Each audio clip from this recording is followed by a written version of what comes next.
नमस्कार। आज बात करेंगे लेटेस्ट अपडेट की, जो अतुल सुभाष केस पर है। अतुल सुभाष केस में निकिता निकिता सिंघानिया और उनकी फैमिली को बेल मिल गई, जैसा कि सभी को उम्मीद थी। क्योंकि जो अतुल सुभाष हैं वो एक गरीब तबके से हैं, तो केस लड़ने में उनके पास साधन तो है नहीं। और वैसे भी समाज जो है लड़की की ही साइड लेता है। जो पॉलिटिशियन है वो भी, उनको भी कोई मतलब नहीं है, उन्हें तो अपनी लैविश लाइफस्टाइल जीनी है, तो इस पे वो कोई कानून बना नहीं सकते हैं।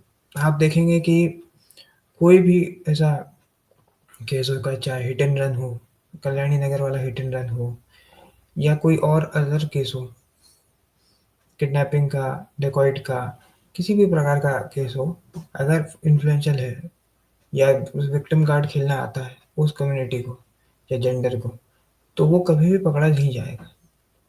ऐसे ही दूसरे केस में एक एयर होस्टेस ने सुसाइड करी थी, तो विद इन नो टाइम सीधे अरेस्ट हो गया उसके बॉयफ्रेंड का। तो आप समझ सकते हैं कि किस तरह से ये कानून काम करता है। हमेशा एक प्रकार का बाइस्ड होता ही है, कोई ना कोई बाइस्ड रहेगा ही रहेगा, कोई जेंडर देख के, कोई कम्युनिटी देख के, कोई कास्ट देख के, क्योंकि इनको भी ऊपर से ऑर्डर होते हैं कि क्या कैसे करना है। अब अतुल सुभाष केस के बाद लोगों का जस्टिस पर से भरोसा उड़ जाएगा, और जो लोग हैं, जो इनको शादी होने वाली थी, वो शादी से ही डर जाएंगे। मेरे भी कई मित्र हैं जिन्हें अब शादी पर भरोसा रहा ही नहीं है। तो अब उनको डर लग रहा है कि शादी करेंगे तो क्या होगा, कैसे होगा। तो आप समझ सकते हैं कि क्या हालत है। एक केस जो है वो पूरा पेंडोरा बॉक्स खोल देता है। जैसे मुखर्जी नगर जो बच्चे की डेथ हुई थी, उसके बाद 70% जो स्टूडेंट थे वो मुखर्जी नगर को छोड़ के चले गए। एक फेक केस आया, जो फेक आईएएस थी, जिसने फर्जी चीज़ें लगाकर, डॉक्यूमेंट लगाकर आईएएस बनी थी। उसके बाद ऐसा पेंडोरा बॉक्स खुला कि सारे जितने भी ऐसे आईएएस थे जिन्होंने फर्जी फर्जी डॉक्यूमेंट यूज़ किए थे, सबके बारे में इंटरनेट पे आ गया। तो एक केस बहुत सारी चीज़ें लेकर आता है। अब ये 4-5 साल तक तो बहुत बढ़िया चलेगा कि लड़कियां एक के बाद एक एलिमनी लेंगी, बढ़िया है, लड़कियों की सुनी जाएगी। लेकिन 4-5 साल के बाद वो अटेंशन मिलनी बंद हो जाएगी, जेंडर रिवर्स होगा, और फिर लड़के खुद ही मना कर देंगे, तो फिर उनको भाव मिलेंगे ही नहीं। अभी लड़की को पता है कि एक को छोड़ूंगी तो 4-5 और आ जाएंगे, इंटरनेट पे भी मेरी सुनी जाएगी, रिलेशनशिप में भी मेरी सुनी जाएगी।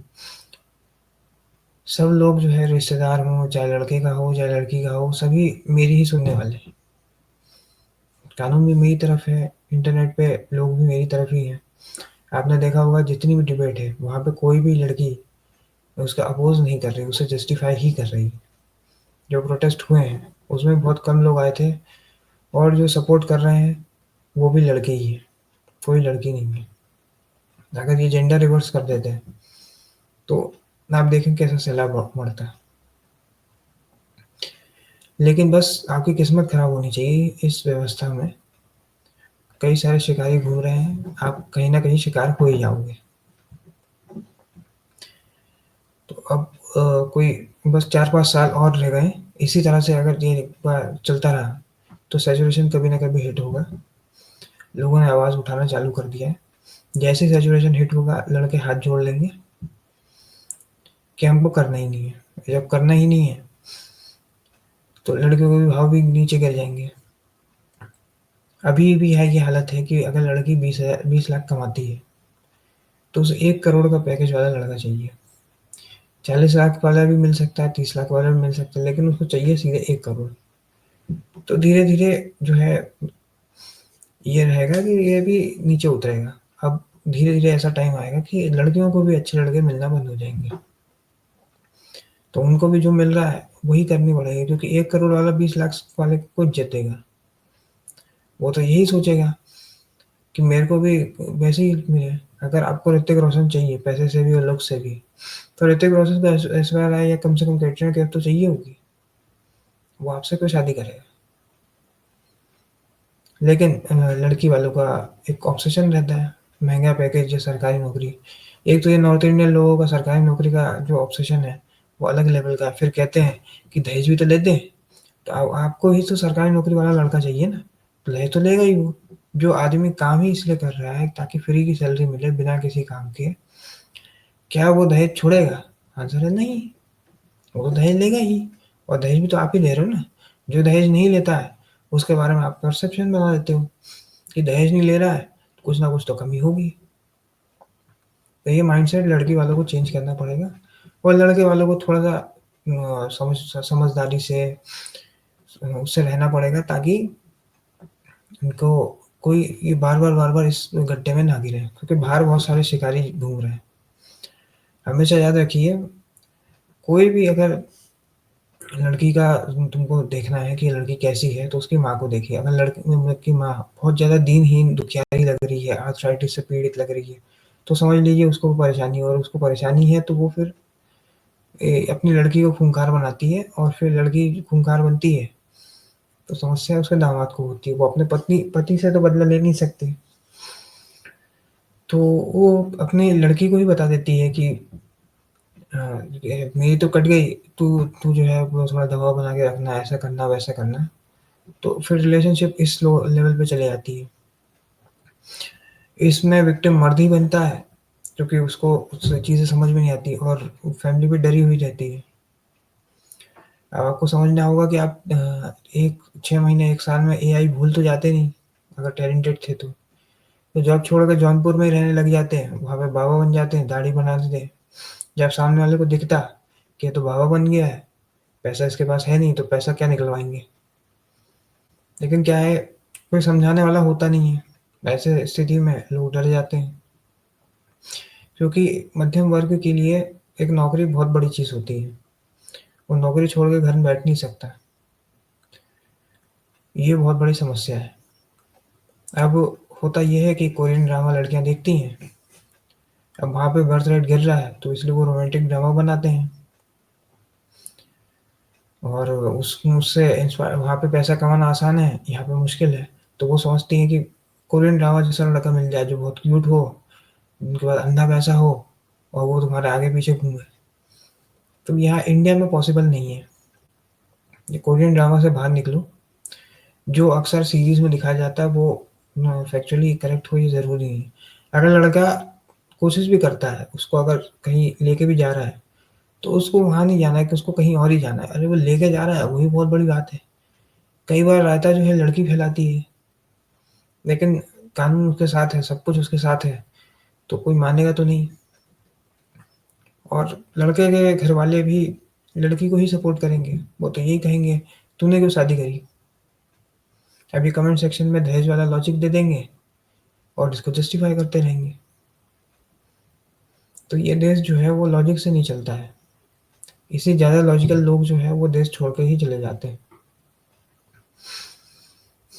तो ये जो कानून है वो वैसे ही है, और कानून बदलेंगे भी नहीं। आप जानते हो कि पॉलिटिशियन हो, सेलिब्रिटीज़ हो, उनको सब अपना-अपना उल्लू सीधा करना है, इस पे कोई बात करेगा भी नहीं।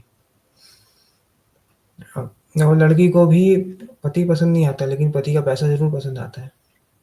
अगर इतनी बड़े फेमिनिस्ट है और इतना ही सेल्फ मेड इंडिपेंडेंट है, तो एलिमनी के लिए भी मना कर दो, नहीं चाहिए पैसा। ना पति चाहिए, ना पति का पैसा चाहिए। लेकिन पति पसंद नहीं है, पति का पैसा पसंद है। इसलिए बहुत ही सतर्कता से लड़कों को और लड़के वालों को सोचना समझना पड़ेगा।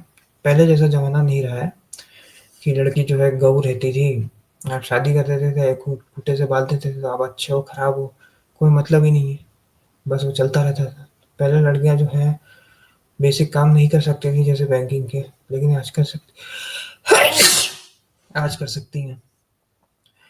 तो जब भी लड़की के पास पैसा आता है, पावर आता है, दे दो नीन बैंड, ऐसा वाला सिस्टम होता है। अब जब उनको चाहिए ही नहीं, तो वो दूसरा ढूँढ लेती है, जैसे ज्योति मौर्य के केस में आपने देखा है। लड़की एसडीएम बन गई, उसने अपने पति को छोड़ दिया। ऐसे और कई सारे केसेस हुए हैं। उसके बाद एक सिचुएशन हिट हो गया प्रयागराज में और कई जगह पे, लड़की को पढ़ाने का सिस्टम ही खत्म कर दिए। Beti Bachao very good, Beti Padhao very good. अब उसके आगे क्या? हमारा तो बोल दिया कि हमने तो रोटी बनाई है, तू पढ़ाई कर ले। उसने पढ़ाई कर ली, जॉब लग गई, बढ़िया हो गई। अब इसके आगे क्या करना है? कई बार जब लड़के टॉक्सिक बोलते हैं तो लड़की को कह देते हैं तू अपना ही ढूंढ ले। जब बचपन में उसको, जब 18 के बाद उसको बात करनी थी तो तुमने बात करने नहीं दी। अब वो 25 में, 27 में, 30 में उसको बात करना आता ही नहीं है, तो वो क्या बात करेगी? बात करेगी नहीं तो बात आगे बढ़ेगी नहीं। तो आपको ये समझना होगा कि चीज़ें कैसे वर्क करती हैं, और लड़के और लड़की दोनों को ही थोड़ा समझदार होना होगा। नहीं तो लड़कियां टॉक्सिक लड़कों के भी बीच में फंसती रहेंगी और लड़के भी टॉक्सिक लड़कियों के बीच में ही फंसते रहेंगे, और इस तरह से एक पॉइंट के बाद शादी का सिस्टम खत्म हो जाएगा, या लेट शादी करेंगे। क्योंकि शादी तो सभी करेंगे, 40-45 के बाद लोग अकेले थोड़ी रह सकते हैं। ये दिक्कत है, वो करनी तो सबको ही पड़ेगी। और इस प्रकार के केसेस आते रहेंगे तो एक समय के बाद बर्थ रेट हमारा भी कोरिया की तरह गिरना चालू हो जाएगा। पॉलिटिशियन और इन लोगों को तो पता फर्क पड़ता नहीं है, ये तो अपनी लाइफस्टाइल जी रहे हैं, और सारे के सारे छड़े ही हैं। जो सिंगल लोग हैं वही पावर में है, तो इनको कोई फर्क नहीं पड़ता, इनको फैमिली वैमिली से कोई मतलब नहीं है। आज के इस वीडियो में इतना ही। अगर ये वीडियो आपको पसंद आए तो वीडियो को लाइक करें, शेयर करें और चैनल को सब्सक्राइब करें। धन्यवाद।